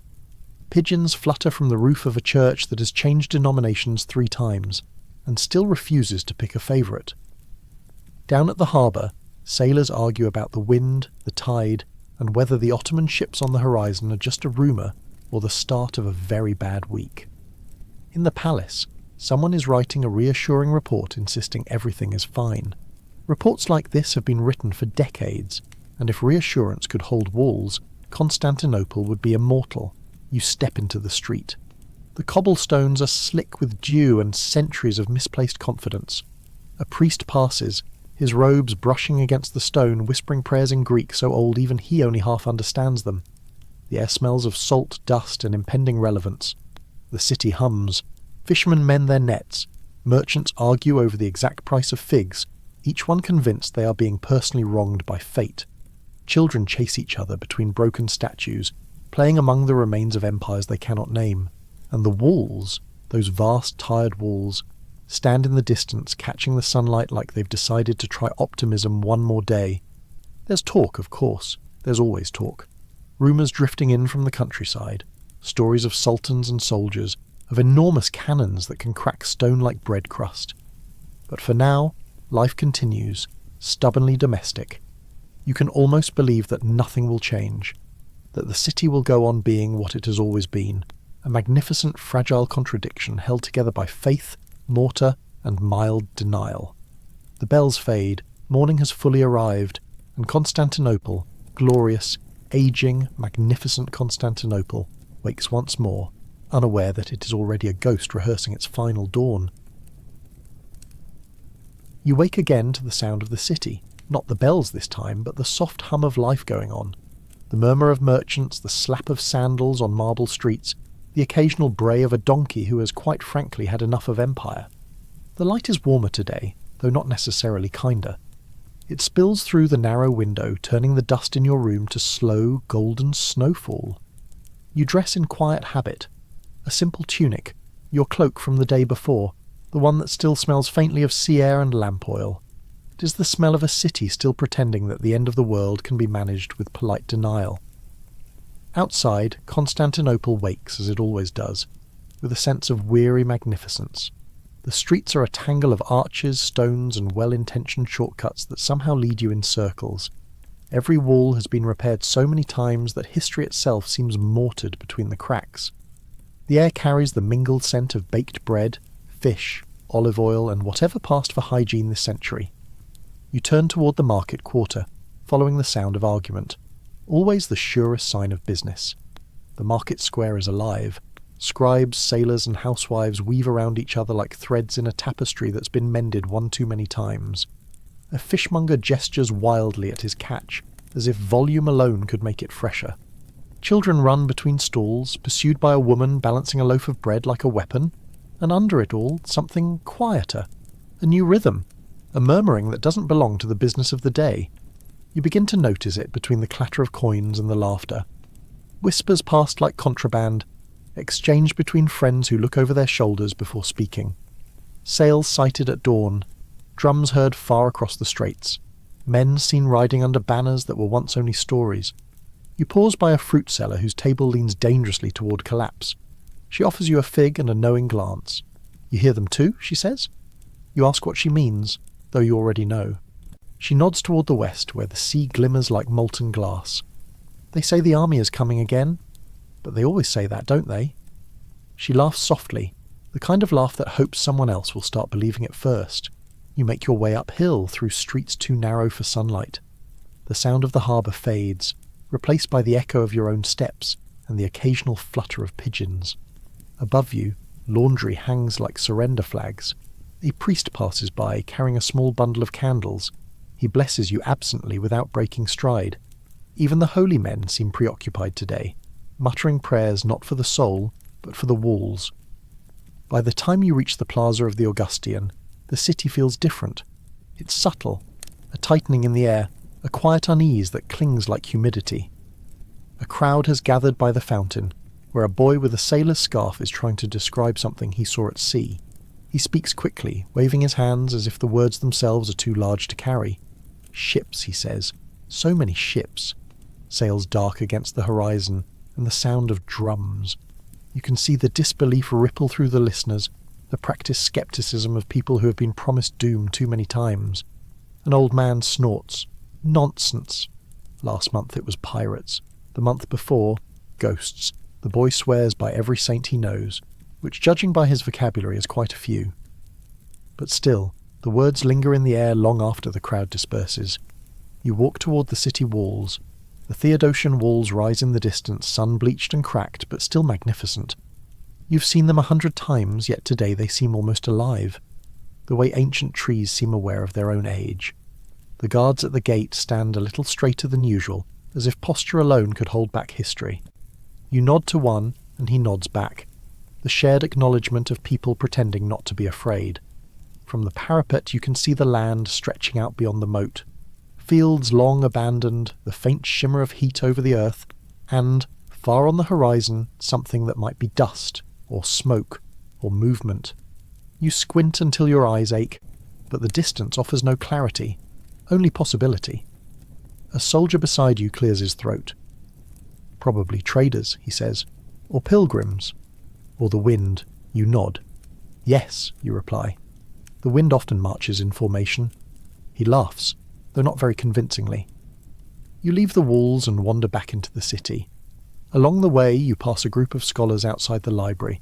They're arguing, loudly and with great dignity, about whether divine providence or poor accounting is responsible for the empire's current situation. One of them is holding a parchment so worn it might crumble from excessive emphasis. You don't stay long. History, you decide, can only take so much commentary at once. Near the palace, the streets are lined with soldiers and servants carrying scrolls. The emperor's called another meeting. From behind the gates you hear raised voices, the distinct cadence of politics pretending to be strategy. A clerk rushes past you, clutching a bundle of papers like a lifeline. You ask if there's news. He sighs. There's always news. It just keeps repeating itself. He disappears inside before you can ask what that means. By afternoon, the city has grown louder again, but it's the wrong kind of loud, the kind that tries to drown out its own thoughts. Merchants shout prices with extra enthusiasm. Street preachers speak of faith in tones that sound suspiciously like pleading.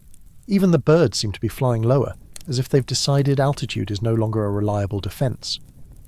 You stop at a tavern by the seawall. Inside, the air is thick with the scent of wine and resignation.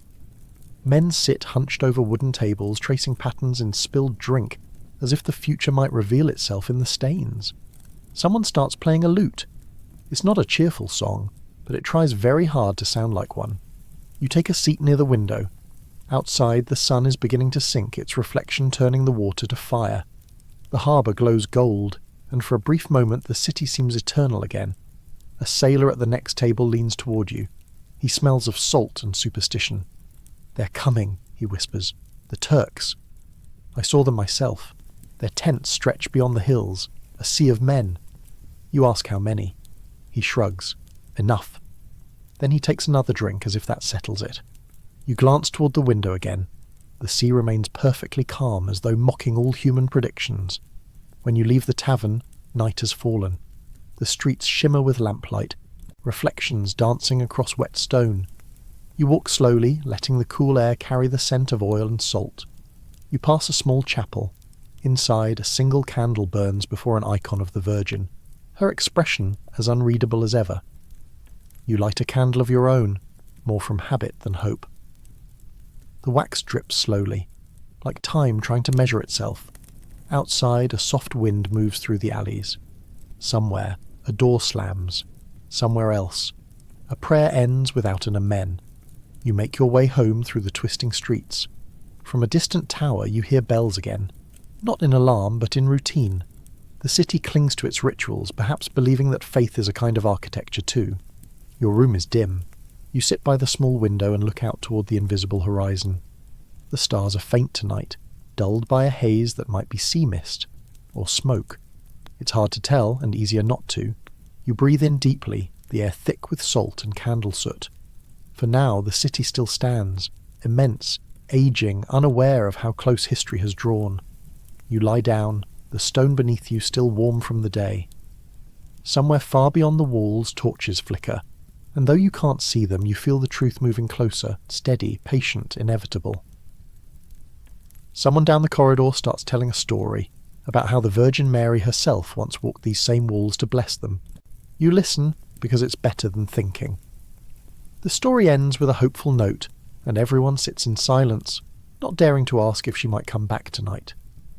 When you step into the street, the world seems suspended between dream and waking. Pale mist clings to the stones.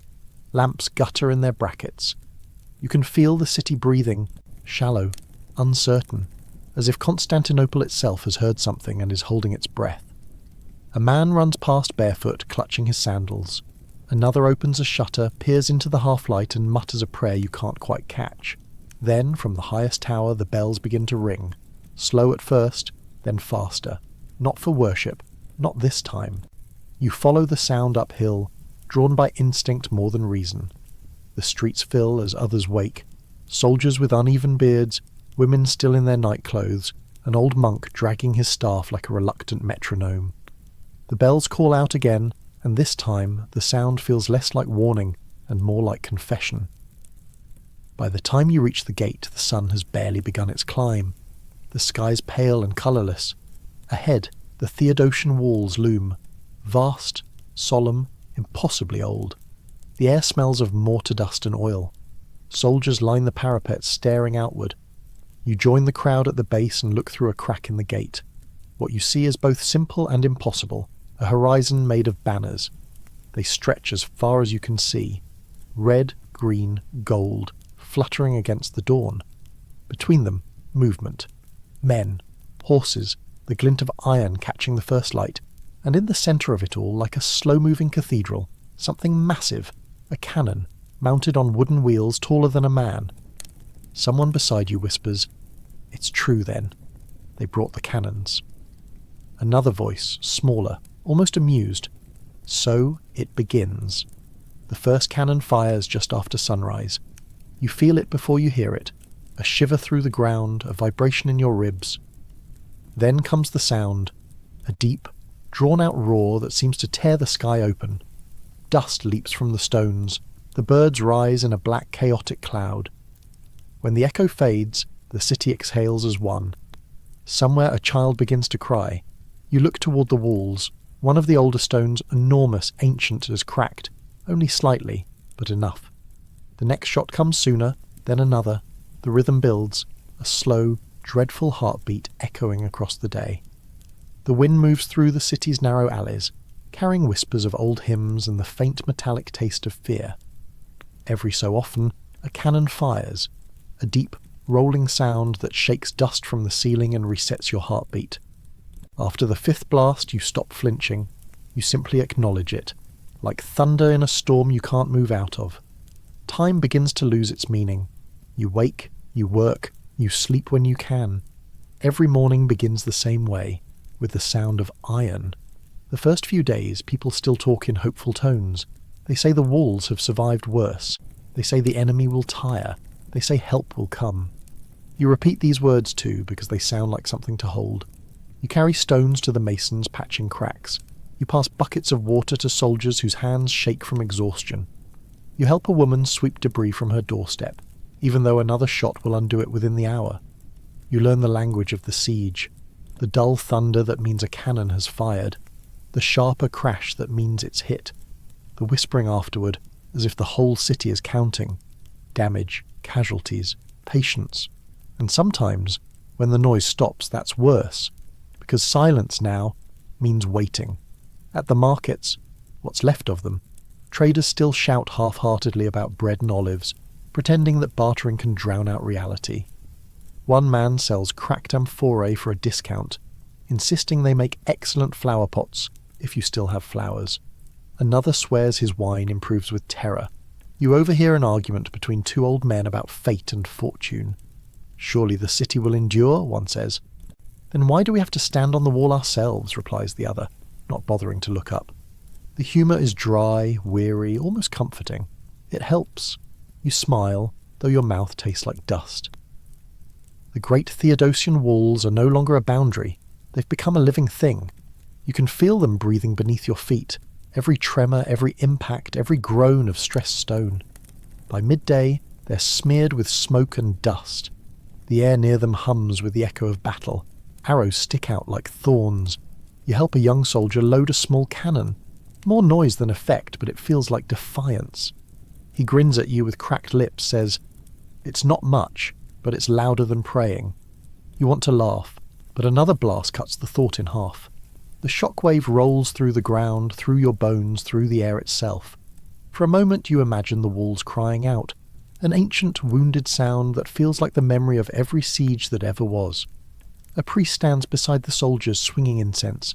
The smoke mixes with powder, faith and iron side by side. You glance skyward.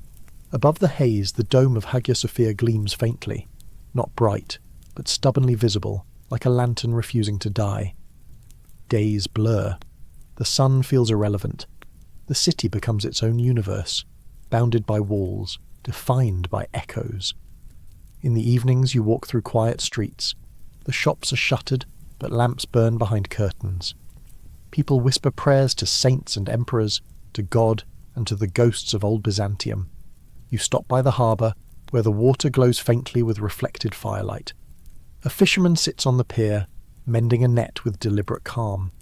"Still fixing it?" you ask. He shrugs. When this ends, the fish will still need catching. You can't tell if he's wise or simply tired beyond fear.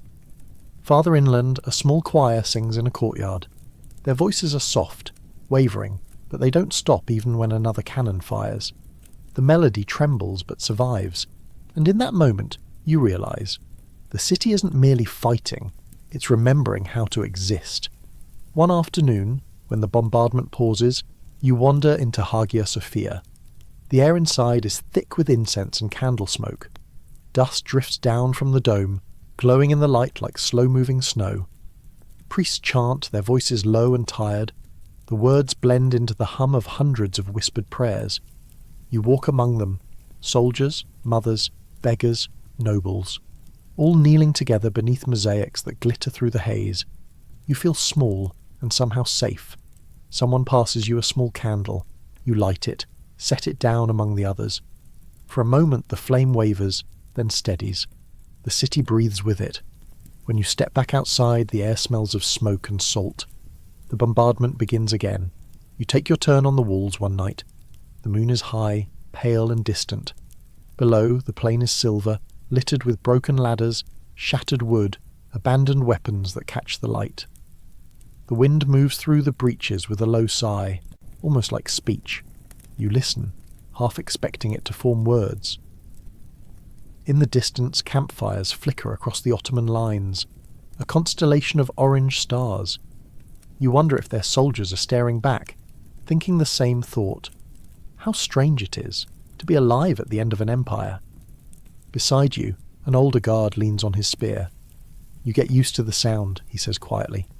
What sound, you ask? He smiles faintly. All of them.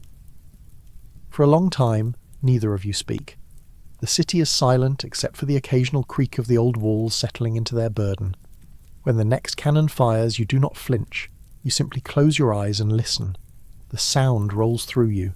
Ancient, inevitable, oddly beautiful. And in its echo you hear the truth. The city still breathes.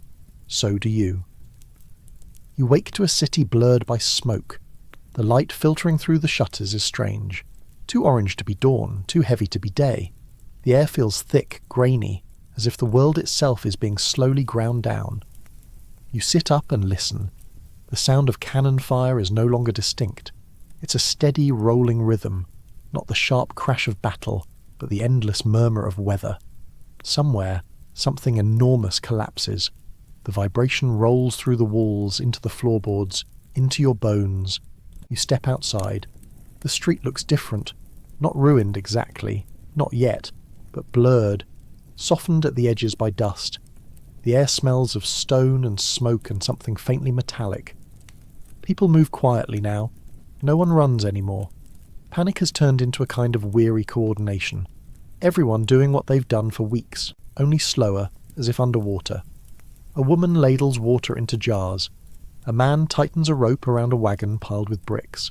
The baker's shutters are cracked but open, selling what he calls bread, and what you suspect is mostly determination. You pass him, and he gives you a piece without speaking. It's hard as stone, but you eat it anyway. It tastes faintly of ash. Another boom. The ground trembles. Dust rains from the rooftops like snow. Someone near you says quietly, "That one was closer." Someone else answers, "Everything is closer now." You keep walking uphill toward the walls. By the time you reach the Theodosian walls, the air feels alive with vibration. The sky above is veiled in drifting smoke. You can't tell where sunlight ends and firelight begins. The walls look different today, tired, almost translucent in the haze. You can see the lines of stress running through them, cracks widened by weeks of pounding. The stone seems to breathe, expanding and contracting with every strike. Then somewhere along the northern section the sound changes. A deeper roar, closer, sharper, a tremor that doesn't fade. You feel it in your stomach, your teeth, your fingertips. A section of wall has given way. The crowd reacts without words. Some rush forward to help, others simply stand and watch as dust blossoms upward, swallowing everything in a pale, churning cloud. You can't see the breach itself, only the movement of people through the smoke, the silhouettes of soldiers, the glitter of iron.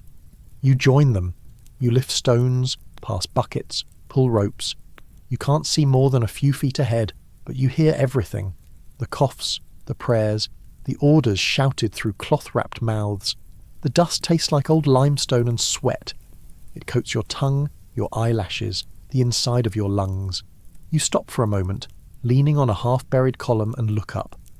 Through the haze, the sky looks like beaten copper. A man near you laughs, an odd broken sound. "She's finally falling," he says. "The old queen's knees gave out." Someone tells him to be quiet. He just shrugs. "I wasn't mocking her," he says, "just saying she's earned her rest." Another blast swallows his voice. By afternoon, the fires have spread. You can't tell where they began. Maybe at the harbour, maybe near the walls, but now they're everywhere, creeping along rooftops and down alleyways, turning the air golden and grey. You move through the streets slowly, following the river of people fleeing from the smoke. A woman carrying a bundle stumbles beside you. The bundle shifts. It's a small child, asleep, face smudged with soot. Ahead, a priest drags a cart filled with icons. He's murmuring something between prayer and inventory. You pass a house with its door hanging open. Inside, someone is playing a stringed instrument. soft, deliberate notes that tremble with each cannon's impact. The melody is almost absurdly calm. You stand in the doorway for a moment, listening. It feels like hearing the city hum to itself. You move on. The streets twist through smoke and shadow. You see a soldier sitting against a wall, one leg wrapped in cloth, laughing quietly to himself. You ask what's funny. He gestures at the broken sword beside him. It bent, he says. Didn't even break, just bent. Like it couldn't be bothered. You leave him still laughing. The sun is somewhere above the haze, but its light is diffused, scattered into amber and grey. Everything glows faintly. The walls, the faces, the dust itself. It's beautiful in a way you wish it weren't. As the afternoon deepens, you follow the flow of people toward Hagia Sophia. The great doors are open. The air inside is thick with smoke and incense, the smell of wax and fear. Candles flicker in every corner, their flames shudder with each distant blast. The sound of chanting fills the vast space, low, rhythmic, constant. It's no longer the hopeful prayer of the early days. It's softer now, almost tender, as if the voices have accepted something the rest of the body refuses to. You walk between the rows of kneeling figures, nobles and beggars, merchants and soldiers, all together. Some pray aloud, others just stare at the floor, lips moving silently. Above you, the great dome glows with reflected candlelight. The mosaics shimmer faintly through the smoke. Christ, Mary, the saints, their faces half lost in haze, half illuminated as if they're watching through time. You find a place near the back and sit. Your knees ache, your hands tremble. Someone presses a candle into your palm. You light it. The flame quivers, then steadies. Around you, the voices rise and fall like waves. A child cries, a priest sings louder to cover it, and for a moment it all blurs, human sound and divine echo overlapping perfectly. You close your eyes and think of how many voices have prayed beneath this dome. How many emperors, how many soldiers, how many anonymous souls, all asking for the same impossible mercy. When you open your eyes again, the floor trembles. The smoke swirls. Someone gasps. Another cannon has fired. Closer this time, maybe too close. But the chanting doesn't stop. Later, you're not sure how much later, you find yourself outside again. The city has changed. There's movement along the skyline.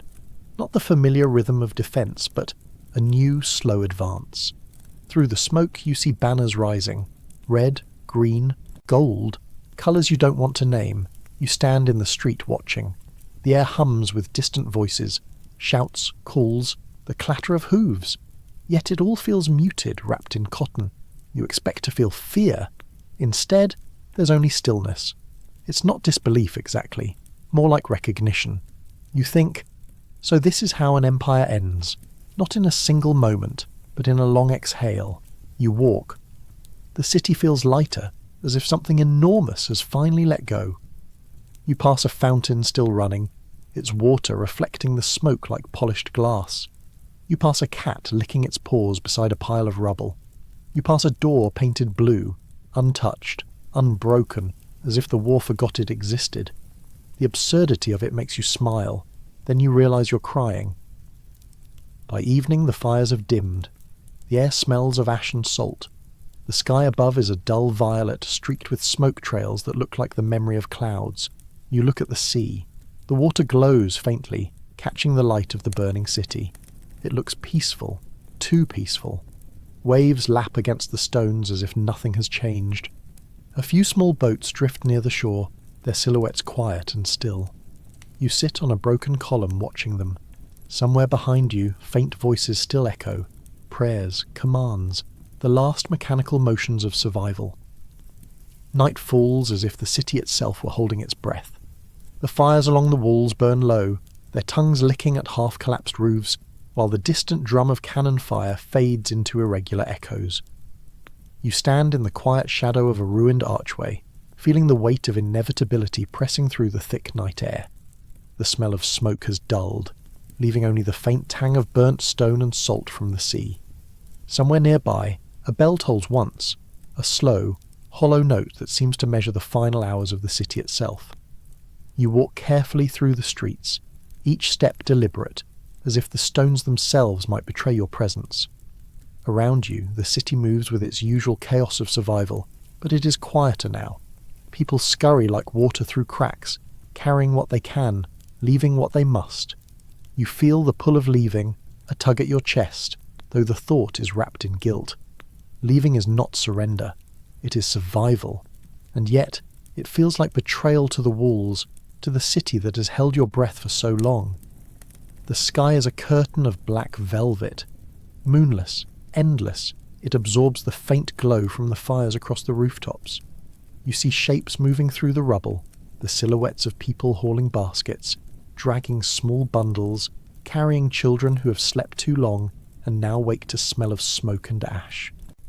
A priest kneels in a half-burned courtyard, murmuring over charred prayer books, his lips moving in a rhythm that has long since stopped making sense to you. The cannon fire has become sporadic, almost hesitant. Each blast throws the city into brief tremors that leave your stomach hollow and your ears ringing. You pause, listening. The sound is no longer just violence. It is punctuation, marking the final lines of a poem you will never read aloud. Somewhere across the harbour, the Ottomans' distant lanterns flicker like unblinking eyes, patient and waiting. You realise the siege has become a quiet suffocation. Slow, persistent, inevitable. Survival now is measured not by walls, but by silence and timing. A child cries softly in a nearby alley, perhaps startled awake by the tremor of stone. You stop to look, but do not speak. The mother lifts her head just long enough to catch your gaze, and there is something unspoken in her eyes. Recognition, understanding, and the same quiet fear that presses against your chest. You turn away, stepping lightly, letting the shadows carry you. You overhear voices as you slip along a narrow street. Voices not raised in anger or despair, but in cautious urgency. A merchant, his face shadowed by a hood, whispers of a vessel waiting in the harbour, sails light and barely catching the night wind. He speaks of a moonless passage, of distance enough to blur the city behind you, enough to carry memory without the weight of immediate danger. A family has joined him, a mother clutching a child, a father scanning the rooftops for signs of pursuit. You recognise in their faces the same calculation you have made a dozen times before. The decision to leave is more than practicality. It is the quiet acknowledgement of futility. Resistance is no longer honour, only the prolonging of death. You hesitate, pressed against the wall, the shadows swallowing your hesitation. The city is loud with absence, every quiet street a testament to what will soon be lost, and yet the pull of the harbour calls you, the promise of moving water and unclaimed horizons. You step forward, feeling the soles of your boots scrape against centuries-old stone. Each step echoes softly, swallowed by the night, reminding you how fragile your own presence is in this ancient place. The city at night is both familiar and strange. Alleyways that once guided your steps now twist under rubble. Doorways gape like silent mouths. The faint smell of smoke is tinged with sea salt, carried inland by the soft whisper of wind. You move cautiously, letting each step fall without sound, your eyes catching every flicker of movement. A cat slips past you, its fur glinting faintly in the firelight. Somewhere a dog barks, distant, then quiets. The city breathes around you, unevenly, uncertainly, like a dream teetering between memory and imagination. You pass a collapsed archway, stones stacked precariously like the ribs of some fallen giant. Behind it, a group of refugees huddles together, whispering softly. Their voices blend with the night. Fragments of Greek, Old Church Slavonic, the half-memorized prayers of a people caught between the old world and the unknown. You do not stop. You cannot stop. The ship waits. Along the way you notice a small shrine tucked against a crumbling wall. Candles flicker in the shadow of broken statues. Someone has left bread on the stone slab, a quiet offering to the gods, to memory, to survival. You pause for a moment, inhaling the faint scent of wax and yeast, feeling a pang of connection to the countless souls who have passed here before. You move on. Your hands brush the walls, feeling the uneven texture of centuries, the grooves carved by countless footsteps. Every surface is a story you do not have the time to read. The city watches silently, as though it knows that departure is necessary, even if it is not yet complete. At last, you arrive at the postern gate. It is small, almost imperceptible in the shadow of the larger walls, a narrow slit that trades visibility for safety. You remember it from the stories of merchants, smugglers, and those who have lived in the city long enough to know every secret passage. Its hinges creak softly as you push it open, revealing a path that drops sharply toward the harbour. The ground is slick with ash and water, but the path is clear enough. You descend slowly, every step measured, every breath contained. The harbour lies ahead, faint glimmers of firelight reflected in the black water. The city behind you burns in intermittent flickers, yet in this hidden passage, time has slowed. The echoes of cannon fire seem distant, muffled by stone and shadow. A small rat scuttles past your feet, disappearing into the night. The world seems alive with movement in ways you had forgotten.